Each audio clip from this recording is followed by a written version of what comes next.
자, 하나님 말씀 보도록 하겠습니다. 하나님 말씀은 베드로전서 3장 8절부터 17절까지입니다. 베드로전서 3장 8절에서부터 17절까지 보도록 하겠습니다. 베드로전서 3장 8절부터 제가 가진 성경은 380쪽이네요. 신약 3장 8절부터 17절 말씀 교독하도록 하겠습니다. 제가 먼저 읽을게요.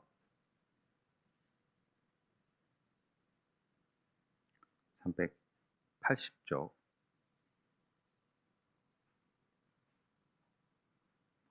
3장 8절부터 제가 먼저 읽겠습니다. 마지막으로 말하노니 너희가 다 마음을 같이하여 동정하며 형제를 사랑하며 불쌍히 여기며 겸손하며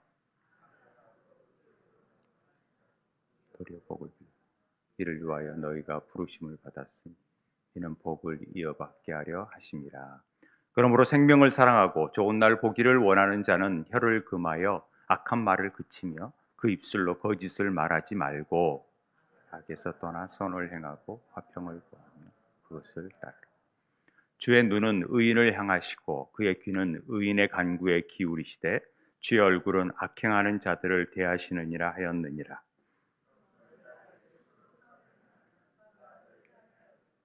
그러나 의를 위하여 고난을 받으면 복 있는 자니 그들이 두려워하는 것을 두려워하지 말며 근심하지 말고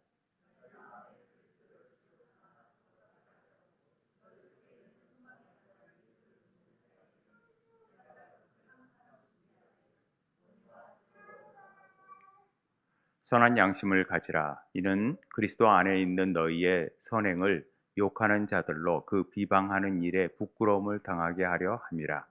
선을 행함으로 고난받는 것이 하나님의 뜻일진데 악을 행함으로 고난받는 것보다 나으니라. 아멘. 우리가 지난 시간에 하늘의 시민권자를 가진 자로서, 외국인으로서, 거류자로서, 세입자로서 우리는 이 땅의 나그네로 살아간다, 이런 얘기를 드렸습니다. 우리 그리스도인의 정체성이라고 얘기를 했습니다. 그런 그리스도인들이 국가에 대해서, 또 주종, 직장의 상사에 대해서, 또 어떻게 순종해야 되는지 말씀을 드렸고, 남편과 아내에 대해서, 특별히 믿지 않는 남편에 대해서 어떻게 가정생활을 이루어야 되는지를 우리가 살펴보았습니다. 오늘은 8절부터 17절까지는 그 당시가 굉장히 핍박받는 그리스도인들이 많이 있었으니까 그런 핍박과 고난 가운데 있는 그리스도인들이 살아가는 일이 그렇게 쉬운 일이 아니잖아요.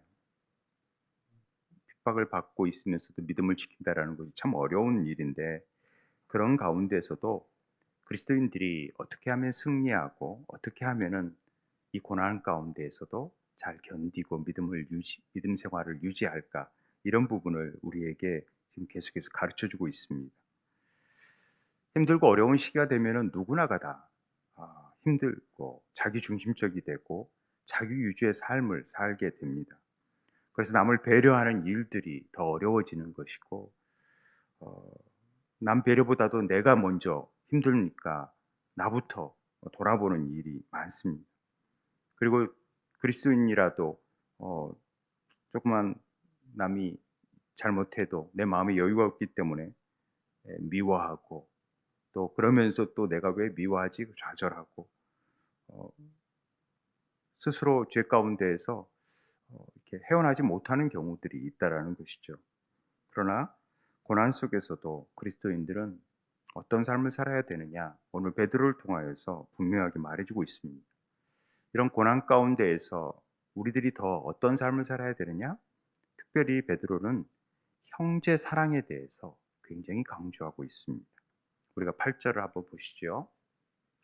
마지막으로 말하노니 너희가 내 마음을 같이하여 동정하며 형제를 사랑하며 불쌍히 여기며 겸손하게 한다. 이 마지막으로 말한다라는 표현은요, 결론적으로 말한다라는 뜻이 아니고요. 여기에서 마지막으로 말하는 것은 헬라어 용법에서 굉장히 강조하는 용법입니다. 내가 굉장히 중요한 얘기를 할 텐데 잘 들어, 이런 얘기입니다. 이해되시죠? 그러면서 마음을 같이 해라. 그리고 동정해라. 불쌍히 여기라. 겸손하라. 뭘 위해서? 형제 사랑을 위해서. 그러니까 동사가 사실은 다 5개가 그러니까 동사처럼 나오지만 실제적인 동사는 형제 사랑에 있습니다. 그래서 다 꾸미는 말이 됩니다. 분사처럼. 그래서 마음을 같이 해서 형제를 사랑하고, 동정하며 형제를 사랑하고, 불쌍히 여기며 형제 사랑하고, 겸손하여서 형제를 사랑하라는 말입니다. 여러분, 우리 이 성경에 어떻게 보면은 율법의 핵심이 뭡니까? 하나님 사랑, 이웃 사랑이죠. 예. 그래서 율법학자가 예수님께 묻잖아요. 어느 계명이 가장 큽니까? 율법 중에서. 그러니까 예수님께서 내 마음을 다하고 뜻을 다하고 목숨을 다하고 뜻을 다하여 주 너의 하나님을 사랑하라. 이게 첫째 되는 계명이고, 둘째도 그와 같으니 내 이웃을 내 자신같이 사랑하라. 이 두 계명이 온 율법과 선지자의 강령이다. 사실은 모든 성경의 말씀은요, 하나님 사랑, 그 하나님 사랑은 이웃 사랑과 같다라는 얘기를 하고 있습니다. 그와 같다라는 표현 자체가 같다라는 거죠. 우리는 보이지 않는 하나님을 사랑할 수 없어요. 잘 사랑하기가 어려워요. 그런데 그와 같은 이웃은 보이잖아요. 이웃을 사랑하는 것이 하나님 사랑과 같다라는 얘기를 하는 것입니다. 그러니까 하나님 사랑과 이웃 사랑은 달리 있는 게 아니라 같은 맥락선에서 있다라는 것을 얘기합니다. 십계명은요, 결과적으로 하나님 사랑, 이웃 사랑입니다. 1계명부터 4계명까지가 보통 하나님 사랑이라 그러고, 5계명부터가 10계명까지가 이웃 사랑이라고 얘기하잖아요. 그런 것처럼 그렇다라는 거죠. 결과적으로 하나님 사랑과 이웃 사랑은 같은 의미가 되어진다, 이렇게 볼 수 있습니다. 오늘 베드로 사도는 이 고난의 시대를 살아가는 성도들이 고난을 대비시키면서 그 중에서 강조하게 말하고 있는 것이 형제를 사랑하라, 이웃을 사랑하라, 형제를 사랑하라, 이 얘기입니다. 그래서 이렇게 형제를 사랑하는 것은 어떻게 사랑하는 거냐? 그게 마음을 다. 우리가 8절에 보면은 마음을 같이 해요. 동정하고 불쌍히 여기고 겸손히 형제를 사랑하라, 이렇게 얘기를 합니다. 마음을 같이 한다라는 표현은요, 우리가 잘 알다시피요, 잘 모르지만 호모프론이라는 말인데, 한 마음, 같은 마음을 갖는다, 이렇게 생각하잖아요. 마음을 같이 한다니까. 그러니까 동질적인 마음을 갖는 거예요. 같은 마음을 갖는, 호모프론이라는 말이 그런 뜻입니다. 근데 한 마음을 갖는다라는 것은 무언가 어떤 부분에 일치가 되어져 있기 때문에 한 마음이잖아요. 그 근본적으로 일치되어지는 부분이 뭐냐는 것이죠. 그것이 그리스도의 마음과 하나 되어졌을 때 그것이 한 마음이다, 이렇게 얘기하는 것입니다. 다 각자의 마음들이 다르는데 우리는 그리스도의 마음이 있기 때문에 그 그리스도의 마음을 가지고 형제를 사랑하라, 이런 똑같은 그리스도의 마음을 가지고 거기에 초점을 맞추고 형제를 사랑하라, 이렇게 얘기하는 것입니다. 그리고 또 동정하며 형제를 사랑하라고 얘기합니다. 동정이라는 표현을 잘 아시잖아요. 동정은 뭔가 남의 처지의 어려움을 좀 느끼면서 좀 가볍게 여기는 마음이 동정이라는 생각이 들잖아요. 그래서 동정이 조금 우리가 생각하는 느낌하고는 좀 다른 부분이 있습니다만은, 동정하며 형제를 사랑한다는 말은 이 동정이라는 단어가요, 뭐냐면 쉼파테스입니다. 이 쉼이라는 말은 같이, 파테스는 느낀다라는 뜻입니다. 같이 느끼는 거예요, 동정은. 다른 사람의 일을 같이 경험하는 마음으로 공감이라는 표현도 쓰잖아요. 공감해 주는 거죠. 어떤 사람이 아파요. 그럼 가면 병원에 우리가 위로하러 가잖아요. 그런데 많이 아프겠다. 그런데 이 아픈 사람은 잘 못 느끼죠, 그걸. 공감이 별로 안 될 때가 있어요.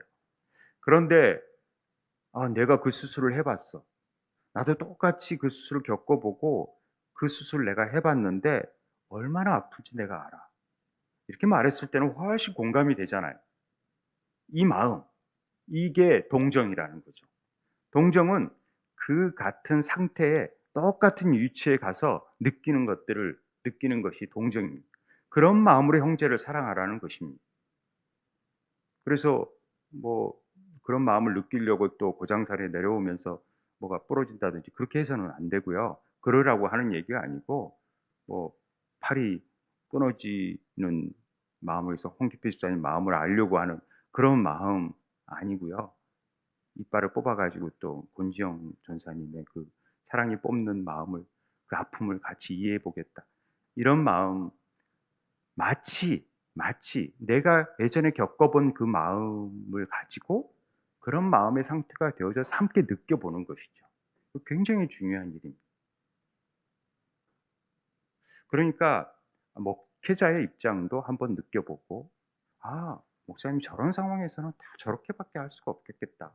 또 저런 입장이라면 저런 얘기를 할 수 있겠다. 이런 공감이 있어야 된다라는 거죠.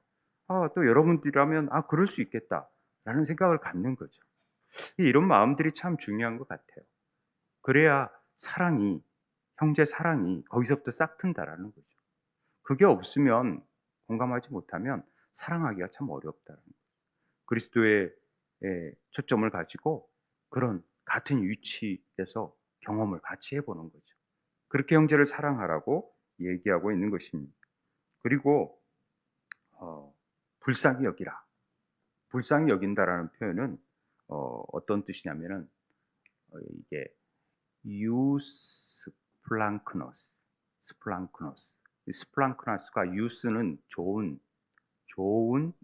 내장, 마음이라는 뜻이에요. 그러니까 좋은 마음을 갖는 거죠. 불쌍히 여기는 마음은요, 굉장히 좋은 마음이라는 거죠. 어, 남의 고통에 대해서 좋은 마음을 가지고 대하는 거예요. 그게 이제 불쌍히 여기는 것이죠. 남의 고통에 대해서 이렇게 안 좋게 본다든지 뭐 이렇게 즐긴다든지 그러면 안 되죠. 좋은 마음을 가져야 된다 이런 표현입니다. 주님이 공생의 가운데에서 많은 이적을 베푸실 때 그런 이적을 베푸기 전에 어떤 마음을 갖냐면요. 주님은 민망히 여기시는 마음을 가졌어요. 불쌍히 여기시는 마음을 가졌어요. 진짜 불쌍히 여기기 때문에 오병이어 칠병이어 대접을 베풀죠. 불쌍히 여기기 때문에 그들을 치료하는 거예요. 민망히 여기시고 또 불쌍히 여기시고 다 같은 의미입니다. 성경은 하나님의 그 긍휼하심이 있었기에 우리가 구원을 받았잖아요. 우리를 불쌍히 여기시는 거예요. 그래서 우리가 예수 기도하잖아요. 주 예수 그리스도시 죄인된 나를 불쌍히 긍휼히 여겨달라고 이런 얘기를 하는 거죠. 제가 태국에서 느꼈던 부분은 뭐냐면 정말 많은 사람들, 다양한 사람들이 세계 곳곳에서 일이 살아가잖아요. 각양 모양을 가지고 살아가요. 그런데 그들은 예수님을 알지를 못해요. 그저 우상 앞에 절하고 우상 앞에 늘 나아가고 사찰 한번 가려면은 막 다 신발을 긴 치마를 입어야 되고 반바지 입으면 못 가고 막 이런 걸 하잖아요. 그런데 그들이 예수 복음을 들어보지 못했다면은 얼마나 안타까운 일입니까? 그런 어떤 불쌍히 여기는 마음이 있어야 된다라는 거죠. 어, 왜냐하면은 그런 마음 때문에 우리가 구원받았기 때문에 그래요. 그러니까 우리가 스쳐 지나가는 사람들을 그냥 가는 게 아니라 저 사람이 예수를 모른다면 얼마나 안타까운 일인가에 대한 불쌍히 여기는 마음이 늘 있어야 됩니다. 하나님이 이 땅에 독생자를 보내신 마음은 우리를 불쌍히 여기셨기 때문에 그래서 독생자를 보내셔서 구원이 이루어진 거기 때문에 그 긍휼한 마음을 갖는 것은 굉장히 중요해요. 형제 사랑에 있어서도 항상 불쌍히 여기고 그렇게 좋은 마음을 가지고 대할 수 있어야 됩니다. 그다음에 이 겸손하며라는 말이 나오잖아요. 겸손한 태도는 말 안 해도 잘 알지요. 험불이라는 말인데 지난 주일에 구경호 목사님이 그 영어 설명을 할 때 험불이라는 단어를 얘기하시더라고요. 험불이라는 단어는 남의 말을 잘 듣는 것이다. 이렇게 표현을 하더라고요. 제가 그 말에 굉장히 찔렸어요. 제가 남의 말을 잘 안 듣거든요. 나는 참 교만한 사람이구나. 겸손하지 못하구나. 이런 생각이 들었어요. 건성으로 들을 때가 아니에요. 내 일에 막 골몰하다 보면은 남의 말에 귀를 기울이지 않고 머릿속이 막 복잡하고 뭐 해야 되고 뭐 해야 되고 막 이런 생각들이 있기 때문에 집중을 못 하는데 이게 참 교만한 생각이더라고요. 아, 겸손한 마음은 남보다 더 낮은 자리에 서서 바라보는 겁니다. 그래서 섬기는 겁니다. 주님이 나는 온유하고 겸손하니 이런 표현을 쓰잖아요. 겸손이란 단어가 이 타페이노프론이라는 뜻인데 온유하고 겸손한 분이 예수님이세요. 그래서 멍에를 메고 나아오시죠. 그리고 마태복음 20장에 보면 인자가 온 것은 섬기러 섬김을 받으러 온 것이 아니라 섬기러 오셨다. 늘 섬기러 오신 겸손함을 가졌다라는 것이죠. 겸손함의 정신은 겸손한 영성의 핵심은 낮은 자세로 임하는 것이다. 그래서 늘 겸손하게 형제를 대하는 것 자체가 사랑하는 것이다.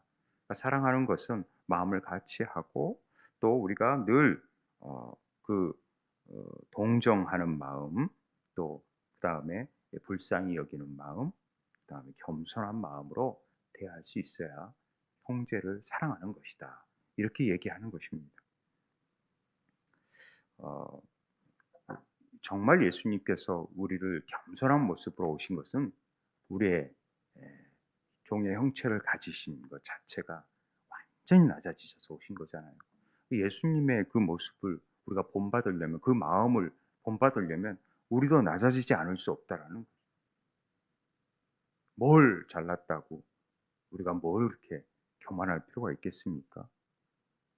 교만해서는 안 되죠. 우리 안에 교만이 참 많은 것, 저부터도 많이 그런 걸 느끼겠는데 참 교만한 것 같아요, 우리가. 그러니까 형제 사랑이라는 것은 그저 형제끼리 사랑하는 단순하고 막연한 얘기를 하는 게 아니라 고난의 때일수록 우리는 좌절하기 쉽고 낭망하기 쉽고 또 포기하기 쉽고 그렇기 때문에 그럴수록 형제들을 더 보듬겨 안고 더 같은 마음으로 정말 뜨겁게 사랑할 수 있는 식지 않고 서로 격려하고 낮은 자세로서 사랑하고 섬기고 해야 되는 일들을 해야 된다. 지금 이렇게 베드로는 우리에게 말하고 있습니다.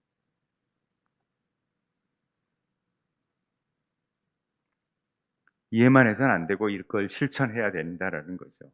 이렇게 살아라, 형제 사랑해라 이렇게 얘기합니다. 참 어려운 얘기지만은 이렇게 해야 된다라는 것이죠. 그런데 더 나아가서 어떤 얘기를 하냐면은 핍박자까지 사랑하라 이렇게 얘기합니다. 주님 베드로를 통해서 어떻게 해요? 악을 악으로 욕을 욕으로 갚지 말고 도리어 복을 빌라 이를 위해서. 이걸 위해서 너희들이 부르심을 받았다. 이렇게 말하는 거죠. 그리고 이걸 하라는 것은 오히려 너희가 복받게 하려고 너희들에게 이런 일들을 허락하시는 거니까 이렇게 하라. 이렇게 얘기하는 것입니다.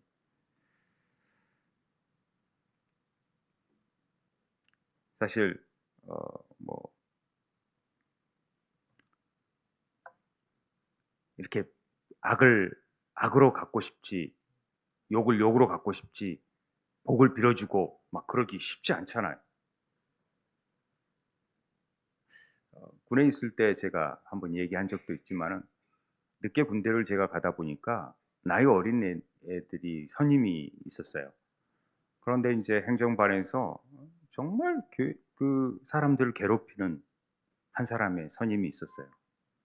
맨날 때리는 거, 사람 때리고 힘들게 하고 그런 선임이 뭐 저 역시 늘 그래도 이제 나이가 많다고 많이 봐준 건데도 굉장히 힘들게 했었죠. 그런데 제가 성경책이 파란색으로 시편이 있는 신약만 있는 성경책을 가지고 늘 군에 있으면서 그걸 보고 쉬는 시간마다 보고 그랬었는데 그때 로마서 말씀을 보는데 악을 악으로 갚지 말고 선으로서 악을 이기라. 그 말씀이 제게 되게 와닿았어요.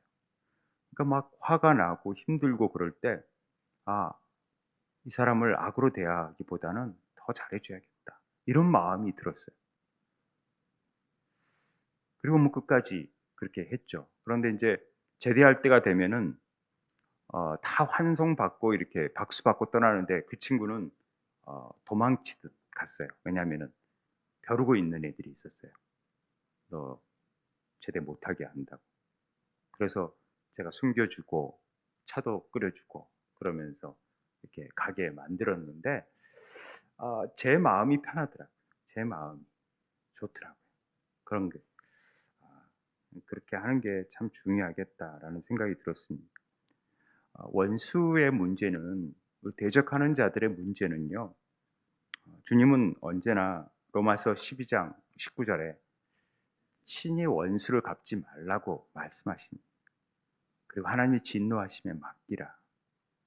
원수 갚는 것은 누구에게 있다고요? 하나님께 있다. 내가 갚으리라고 주께서 말씀하셨다라는 거죠.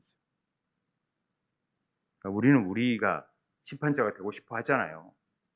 우리 욕망은 늘 그래왔고 또 그렇게 배웠어요. 학교에서든 뭐든. 그런데 성경은 그렇지 않다라는 거죠. 원수 갚는 것이 주님께 있으니까 주님께 맡기라는 것입니다. 그리고 상대방이 혹시 잘못한 일이 있으면 빨리 잊어버리라는 거죠. 그걸 기억할 필요가 없다라는 거죠. 왜냐하면 하나님이 우리를 죄진 것들을 기억하면은 어떻게 되겠어요? 아마 쓸 게 없을 것 같아요. 그 기록장에. 근데 하나님이 다 잊어버리시겠다고 하잖아요. 내가 절대 기억치 않겠다. 우리는 1만 달란트를 용서받았는데 100데나리온을 못 받아서 멱살 잡는 사람을 우리들이잖아요. 우리들이 늘 그런 삶을 살잖아요. 우리 스스로 뭔가를 해결하려고. 주님은 오히려 그런 사람들에게 복을 빌라. 복을 빌라. 더 잘해줘라. 이렇게 얘기합니다. 잊어버리고 상대 안 하고 싶은 것까지는 잘 할 수 있겠는데 오히려 복을 빌라라는 것은 참 어려운 일인데 그렇게 하라는 것입니다. 왜? 그게 오히려 우리를 복받게 하기 위한 일이라는 거죠. 우리를 막 힘들게 하고 괴롭게 하는 사람들을 정말 언제 한번 내가 기회가 있을 때 한번 봐버릴까? 이런 마음은요 아니라는 거죠. 절대 그런 마음을 품지 말고 그러면 혼자 애끓고 혼자 마음이 상해지는 거죠. 그러나 용서하고 그를 더 긍휼히 여기고 그를 사랑하라는 것입니다. 이게 보기만 해도 반만 떨어진 사람을 사랑까지 해야 되고 더 이렇게 복을 빌어주고 더 잘되게 해줘야 된다라는 것이 쉬운 일이 아니죠. 안 그러겠어요? 사람 관계 속에서 참 그렇습니다. 그런데 그러려면은 일단 기도부터 해야 돼요. 그래서 기도가 필요한 것 같아요. 하나님 참, 제 마음이 용서가 잘 안 됩니다. 그럴 때 어떤 마음이 드냐면 주님이 야, 너 같은 자도 용서해 주기 위해서 예수님이 오셨잖아. 그런 마음이 들 때 어떻게 용서가 안 됩니까? 그래서 기도하게 되는 거죠. 그가 잘 될 수 있게 기도 어떻게 해야 될지 가르쳐 주시라고. 기도하고 복을 빌고 그러면요 결과적으로 그게 나한테 복이 되는 것 같아요. 내 마음이 편해지고 그런데 그러지 않으면 내가 내 자신이 비참해지고 내 자신이 막 가슴 떨리고 막 식사도 못하고 그거 생각하느라고 막 치가 떨리고 막 계속 리바이벌 하면서 막 반복하니까 결과적으로 누가 손해예요? 내가 상심하는 거예요. 내가 손해인 거예요. 그거 왜 그러냐는 거죠. 그러지 말라는 거죠. 그냥 잊어버리고 용서해 버리고 더 잘되게 복을 빌어주는 마음이 중요합니다. 이게 형제 사랑의 마음에서 굉장히 중요한 일이죠. 더 적극적으로 마음을 다해서 축복해야 됩니다. 그래서 자기 힘든 게 하는 사람을 더 용서하고 더 축복해주고 그러면 저 사람은 뭐지? 이런 마음 들지요. 지금 뭔데 저 사람은 사람들과 다르게 저렇게 행동하지? 이런 마음이 듭니다. 10절에 보면은 그러므로 생명을 사랑하고 좋은 날 보기를 원하는 자는 우리는 생명을 사랑하고 좋은 날 보기를 원하는 자이죠. 그런 자들은 형제 사랑을 하는 자들은 이웃과의 바른 관계를 맺기를 원하는 자들은 어떻게 하라? 혀를 금하고 악한 말을 그치며 그 입술로 거짓말을 말하지 말아라. 이 혀가를 그만하라는 것이 참 중요해요. 우리는 보이지 않게 혀를 가지고 굉장히 남을 보이지 않게 악하게 말할 때가 많습니다. 혀 가지고 행동은 직접 안 하더라도 혀를 가지고 사람들한테 얘기하고 힘들다고 또 얘기하고 저도 뭐 그래 왔습니다. 그런데 혀를 금한다는 말은 악한 말을 그치는 거죠. 그 입술로 거짓을 말하지 않는 것이죠. 이게 혀를 금하는 겁니다. 공동체에서 보면은요, 갈등의 문제, 인간관계의 갈등의 문제, 공동체에서 갈등의 문제를 보면은요, 꼭 말의 원인이 될 때가 참 많습니다. 그 말을 바르게 전하면 되는데 꼭 전하는 사람들이 그 말을 바르게 전하지 못함으로 인해서 엉뚱하게 전하고 또 그걸 자기는 그런 뜻이 아니었는데 받아들인 사람이 선하게 받아들이지 않는 바람에 악한 말이 되어버리는 거죠. 여기에서 거짓이 어떤 뜻이냐면요. 돌로스라는 말은요. 기만, 계략, 혼동, 말에 혼동을 주는 거예요. 이상한 말로 해가지고 오히려 관계들을 좋게 만들어주는 게 아니라 관계들을 어렵게 만들어줘 버리고 그 말을 힘들게 해버려요. 관계들을. 다 그런 일 때문에 어려워지는 경우죠. 그래서 혀는 야고보서 보면은 그 안에 죽이는 독이 가득하다 이렇게 되어 있잖아요. 그것을 다스리지 않으면 우리 관계 안에서 감정과 영혼에 있는 것들을 죽이고 파괴시키는 일을 하기 때문에 이 혀를 금하는 일이 굉장히 중요합니다.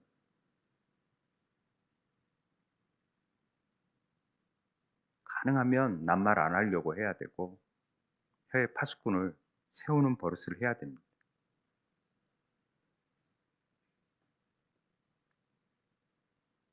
오늘 11절에는 그 혀를 금하는 것뿐만 아니라 더 적극적으로 아게스도나 선을 행하라고 얘기합니다. 그리고 화평을 구하며 그것을 실천하라, 그것을 따르라고 얘기합니다. 가능하면 좋은 말 해주고 좀 관계가 올바르게 되도록 노력하는 일들을 해야 되는데 꼭 왜 이렇게 우리들이 그 마음 안에 그런 게 있는지 말을 통해서 관계가 좋게 만들어주기보다는 꼭 이렇게 교묘하게 말들을 섞어가지고 악하게 만드는 일들이 우리 안에 잠재되어 있어요. 사단이 하는 일이 그런 거기 때문에 그런 게 휩싸이면은 그런 말들을 틈타서 관계들이 막 끊어지는 경우가 많잖아요. 원래 그러려고 하는 게 아니었는데 그렇게 되어버린 거죠. 그래서 혀를 금하는 게 굉장히 중요해요. 다른 사람 얘기 안 하고 그저 좋은 말들, 화평케 하는 말들, 선을 행하는 일들을 행하면 되는 거예요. 그래서 그것을 따르라 그렇게 얘기하는 것입니다. 실천하라는 얘기를 하는 것이죠. 그래야 정말 그리스도인들은 다르구나. 정말 저런 상황에서 한마디 불평 안 하네. 다른 사람들을 다 저렇게 정부 욕하고 뭐 어쩌고 하더라도 정말 안 그러네. 이런 말을 들을 수 있어야 됩니다.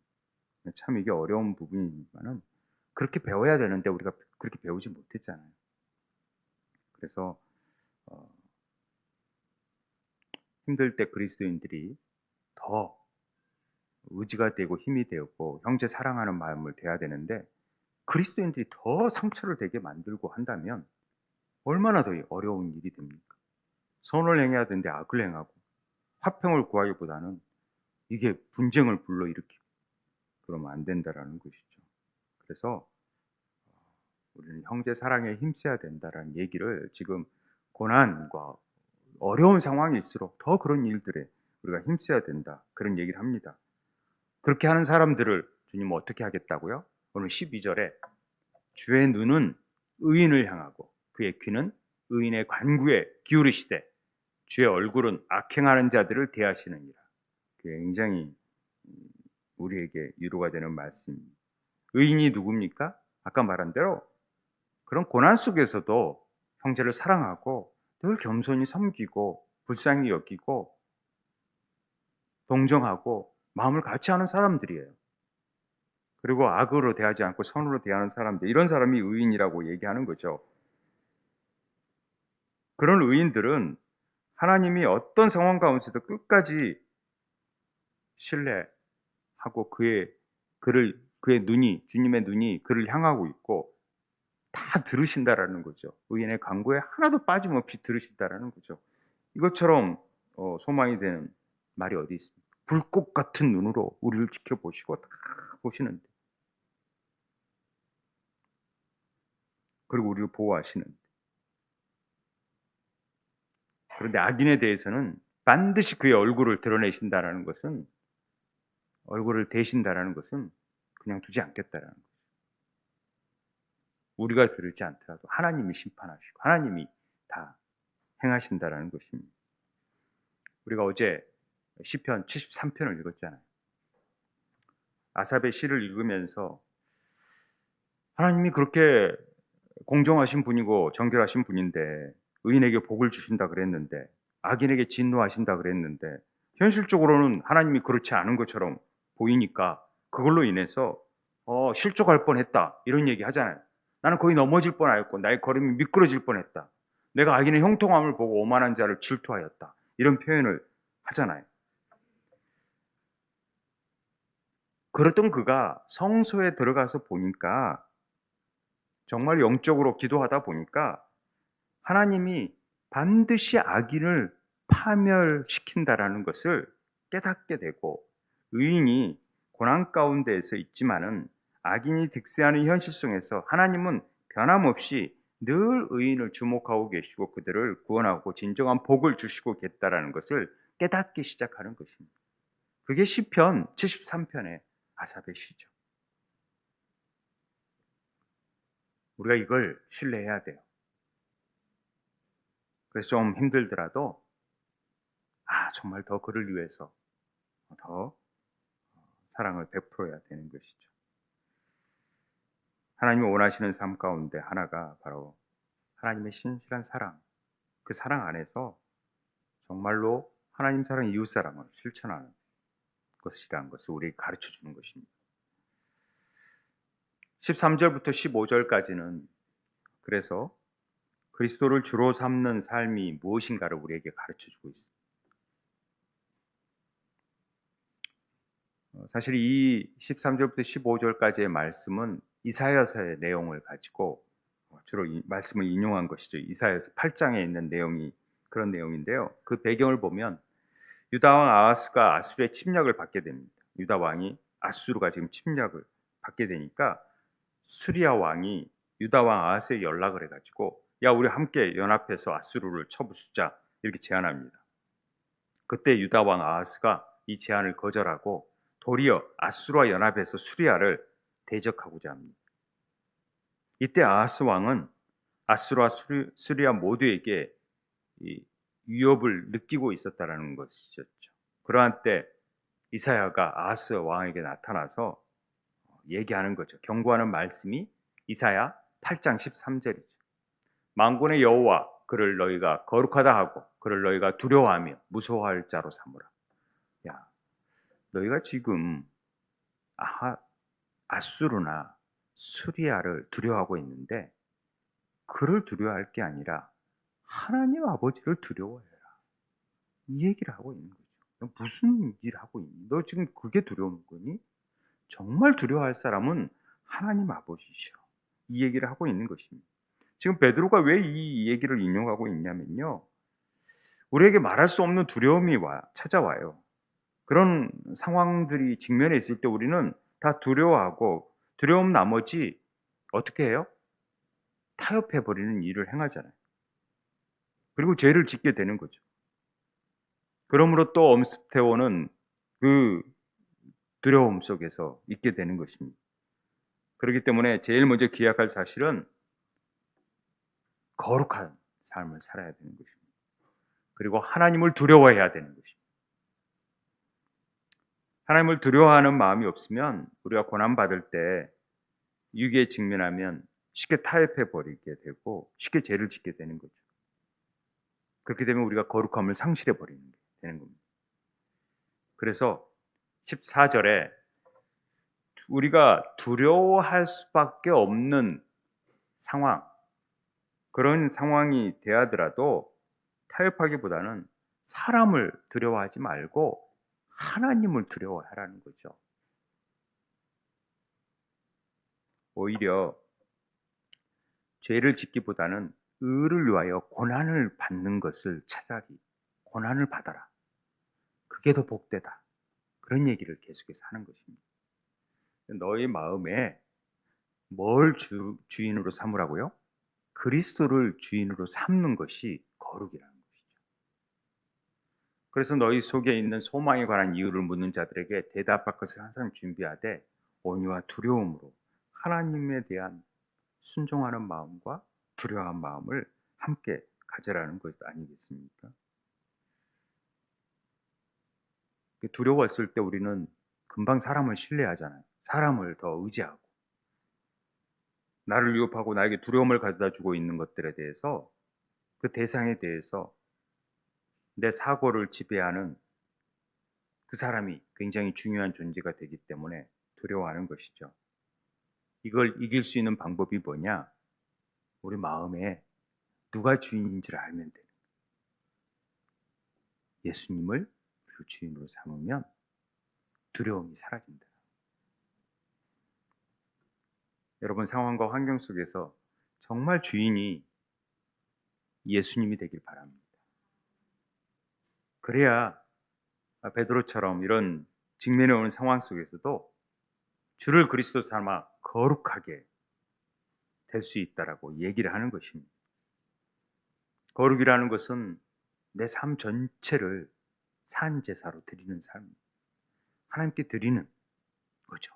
거룩이 구별하여 드리는 거니까. 주로 삼아서 나는 하나님께 드려진 존재라는 것을 항상 느끼는 거죠.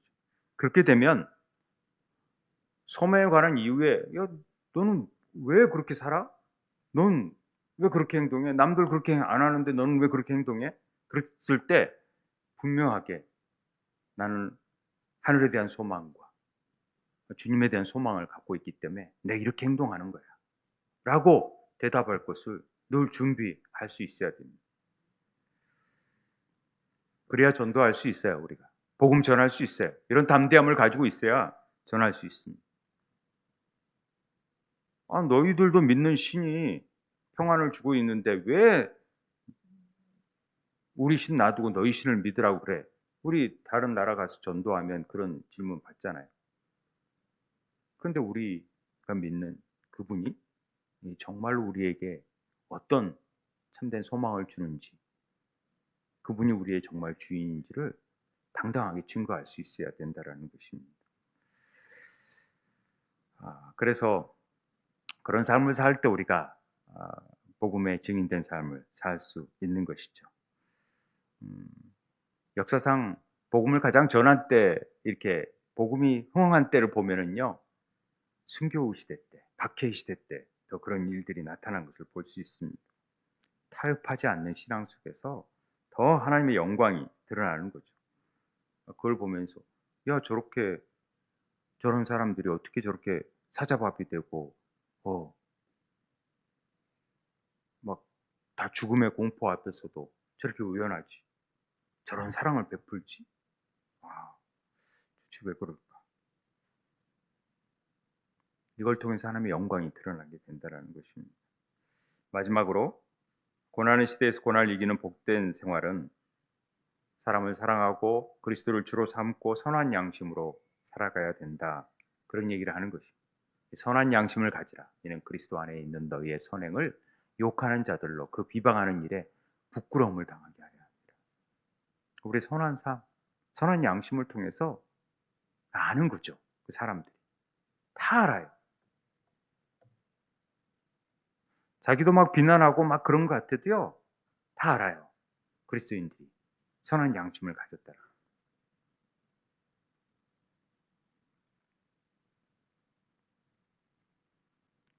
비방하는 자들이 오히려 부끄럽게 됩니다. 물론 뭐 부끄럽지 않고 뭐 더 악하게 행동할 때도 있습니다만은 어찌됐든 우리는 선을 행함으로 고난받는 것이 하나님의 뜻이라는 거죠. 악을 행함으로 고난받는 것보다 훨씬 낫다. 이게 분명한 사실입니다. 베드로 시대처럼 그런 고난이 우리에게 이 시대에는 없는 것 같지만 보이지 않게 이 시대도 베드로가 갖는 고난만큼 다른 차원이지만 우리에게도 고난이 많이 와요.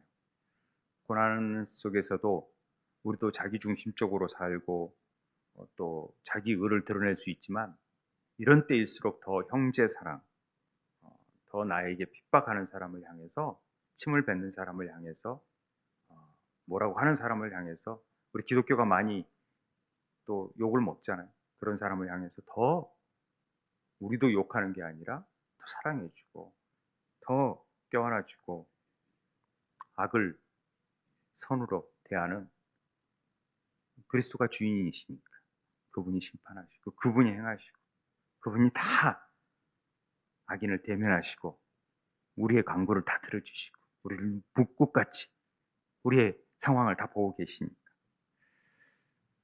그래서 우리 안에 하나님을 두려워하는 마음 속에서 선한 양심을 가지고 멋진 공동체를 이루어가는 우리 세움 지체들 되길 바랍니다. 우리 함께 찬양하고 기도할 텐데요. 찬송가 336장 우리 환난과 핍박 중에도 찬양하겠습니다.